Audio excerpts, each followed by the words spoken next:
yung amendments, yung insertion, dapat minor. Pero itong tatlong taon, nung 19th Congress, walang ganyang klaseng magnitude ng insertion and diversion sa kasaysayan ng Kongreso. At kahit sino naging Pangulo, hindi pumapayag na ganyang kalaki.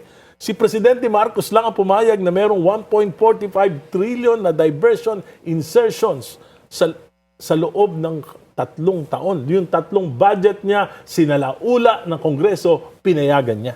Yun ang problema. Yun ang tanong ko kay Presidente na hanggang ngayon, hindi sinasagot ni Presidente. Pero kayo mga congressman, ang galit na galit at mga senador. Kasi may expose din kayo. Hindi ko alam kasi wala naman ako ng 19th Congress. Yun lang. May problema ngayon. Yung 19th, member ngayon ng 20th Congress. Naabuso talaga. Naabuso kasi natatanda ko, congressman na ako nung panahon ni GMA, walang ganyan. Hindi pumayag si GMA. Pinabayaan niya na magkaroon ng reenacted budget kung sobra ang Kongreso sa pag-i-insert o pagbabago ng budget niya. Kasi tawag diyan President's Budget. Yes. Bakit? Yan yung plano mo para sa bayan mo sa loob ng isang taon. Kung babaguhin lahat yan, di wala ka ng plano. Kasi ang naman kay GMA, economist naman si GMA, naintindihan si niya yan. Pinoy, ganun din. Congressman din ako ng panahon ni Pinoy. Ang sabi ni Pinoy, ito lang, yung pwede sa Kongreso. Hindi pwedeng sumobra dyan dahil wala na yung plano ko. Yes. Pero si Presidente Duterte, in fairness. Nag-veto. Nag-veto. Saka walang ganyang kalaking insertions, diversion. Ang masama, ang nakakapagtaka, bakit pumayag si Presidente?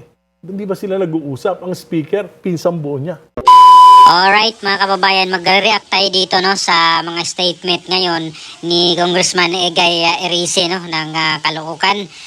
Sinabi niya dito mga kababayan, itong patungkol sa 1.45 trillion na diversion, insertion ng nakaraang taon mga kababayan noong 19th Congress simula 2023, 2024 at 2025 at yun pong 2025 ay hindi po natin makalimutan mga kababayan dahil yun daw po ang tinaguri ang pinaka-corrupt na budget mga kababayan sa buong kasaysayan ng Pilipinas at hanggang ngayon meron pang naka-pending dyan sa Supreme Court dahil question po yan nila Attorney Vic Rodriguez at ni Congressman Ungab yung budget 2025 mga kababayan. Hanggang ngayon wala pa pong balita patungkol dyan wala pang oral arguments itong Supreme Court patungkol dyan mga kababayan. At sinabi nga ni Congressman Egay Erice, bakit hinayaan ni President Marcos Jr. itong 1.45 trillion na mangyari na sa tatlong taon na panunungkulan niya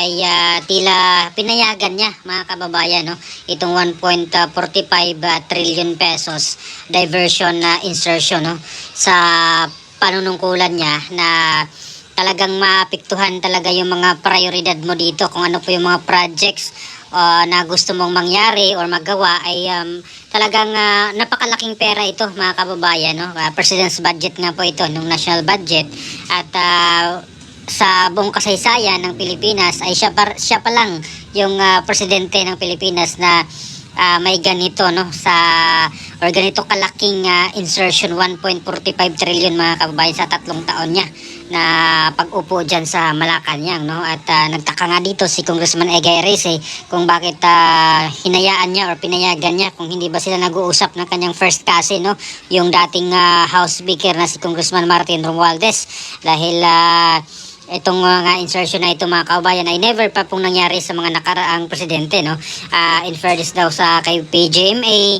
na hindi niya inalaw itong mga ganitong klaseng insertion at ganito kalaki pati si dating Pangulong Noynoy Aquino at si dating Pangulong Duterte mga kababayan sa matatandaan natin na nag-veto pa nga noon si dating Pangulong Duterte sa budget na may portion siyang vinito sa budget na iyon mga kababayan. Hindi ko lang matandaan kung anong year yon pero sa panahon niya mayroon po siyang vinito mga kababayan. At para po sa aking opinion dito mga kababayan, itong pag-allow ni PBBM ng 1.45 trillion sa tatlong taon ay hindi na po katakataka nagtataka mga kababayan dahil matatandaan po natin na mismong si dating Congressman Saldico ang nagsabi na mismong si PBBM di umano ang nag-utos sa kanya na magsagawa ng budget insertion, no, na mag-insert ng bilyon-bilyon mga kababayan, no.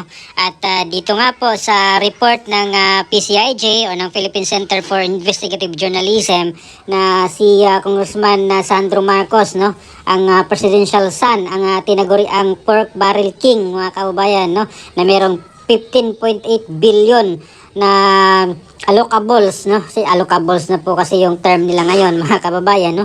Parang mas maganda pakinggan allocables pero pork barrel pa rin daw yun mga kababayan, no? Sa Ilocos Norte, 1st District mga kababayan, 15.8 billion ang allocables niya. At sumunod sa kanya si dating House Speaker na first cousin ni PBBM, no, na si Congressman Martin Romualdez na meron pong 14.4 billion mga kababayan na allocables naman. Kaya grabe mga kababayan, no. Kaya sa aking opinion, hindi na po nakapagtataka, no, or hindi ka na po magtaka na merong 1.45 trillion na budget insertion or allocables na nangyayari, no, dito sa pamumuno ni PBBM. At talaga namang makikita natin na wala halos mga malalaking infrastructure talaga yung nangyari, no, or nagawa sa panahon ngayon ni PBBM mga kababayan. Wala talaga siyang masasabing legasya niya mga kababayan, no, yung mga big project na talagang hindi po makalimutan ng taong bayan, no. Bukod doon sa mga ayuda, no, mga soft projects nilang mauubos lang bigla mga kababayan ng isang araw, yung mga ayuda, yung mga AIX, yung mga tupad nung nakaraang taon, no. Yung palapit yung eleksyon, talagang bahang-baha mga kababayan ang mga ayuda, yung mga AKAP, yung mga AIX na iyan, talaga namang binuhos nila ng husto doon yung mga budget ng Pilipinas mga kababayan para doon, dahil nga po ay election period yon, ay talaga namang binuhos din nila doon mga kababayan, no, ang budget ng Pilipinas doon sa mga ayuda na iyon, no. At hindi doon talaga sa mga malaking proyekto na pangmatagalan, no, na at mapakinabangan ng mga Pilipino ng matagal na panahon mga kababayan, no. At yung mga infrastructure projects nga ng dating administration ay wala ng pondo, no, kagaya po doon sa Mindanao Railway ay hindi naman po pinunduhan mga kababayan. So sayang mga kababayan kung natuloy lang po yun, no, kung pinunduhan lang po ngayon ng present administration, malaking tulong po yun mga kababayan. At tingnan mo po ngayon yung mga result ng survey ng SWS at ng Pulse Asia ay talagang kulilat, no, si PBBM mga kababayan. Tingnan natin yung trust rating ni PBBM nga ng SWS, no, ng survey nila ay negative 3% mga kababayan. At yung performance sa ratings niya ay bumaba din, no. Kay BP Sara naman ay tumaas mga kababayan ang kanyang trust rating, plus 31%, no, or positive 31%. At yung kanyang performance ratings din ay medyo mataas siya compare dito kay PBBM mga kababayan, no. At ngayong 2026 na mga kababayan, at sigurado po ako na talagang trabahuin talaga nila dito si BP Sara, no, sa impeachment case naman niya, panibagong impeachment case laban kay BP Sara sa February, no, dahil talagang napakalaking tinik ni BP Sara dito sa presidency sa 2028 kapag ito'y hindi po nila talaga ma-impeach mga kababayan, dahil bawal na pong tumakbo si BP Sara once ma-impeach po siya dito, no, ng Senado. At sure ako kung sino man po yung ipanglaban nila dito mga kababayan, no, ng administration, kung halimbawa ay allow pa si BP Sara o pwedeng tumakbo si BP Sara sa 2028 ay sa kangkungan pupulutin mga kababayan, no, kung sino man po yung i-endorso ni PBBM mga kababayan, no, sa 2028 presidential election. At sure din ako na meron din pong pambato dito naman yung kakamping o kaya yung dilawan, no, yung liberal. Baka meron po silang sariling kandidato, at kung hindi sila mag-unite, no, kasi meron pong mga nagsasabi mga kababayan, no, malibalita na mag-unite daw po itong liberal, no, itong dilaw, pink at ang pula, no, yung administration, yung mga loyalista.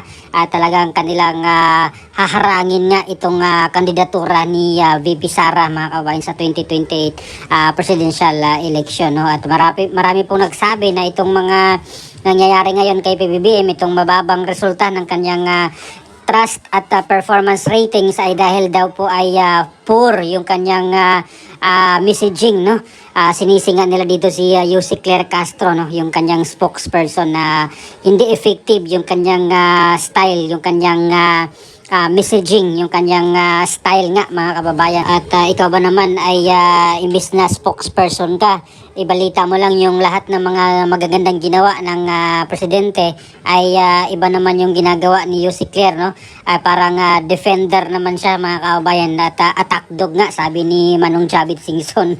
Nagiging attack dog na itong si Yussi Claire Castro, no? Lalo na pag usapang Duterte, mga kababayan, no? Or usaping VP Sara Duterte, ay talaga namang 100% talagang tumatahol, no? Itong si Yussi Claire Castro, bumabanat din ng husto laban dito kay VP Sara at sa buong Duterte or pamilya Duterte, mga kababayan. Kaya nakalimutan niya na yung kanyang primary role talaga na mag-deliver ng magandang mensahe ng mga achievements ng Malacanang, mga kababayan, no? Sa bagay, wala naman kasing malaking achievements, no, na ginawa ang Malacanang, ang administration, si PBBM, bukod dito sa mga ginagawa niyang mga ribbon cutting, no, ng mga nauna pang mga proyekto ng past administration or yung last administration, mga kababayan. So ano po masasabi nyo dito ngayon sa statement, no, ni Congressman Egay Erice na talagang hinahayaan ni PBBM itong 1.45 trillion na budget insertion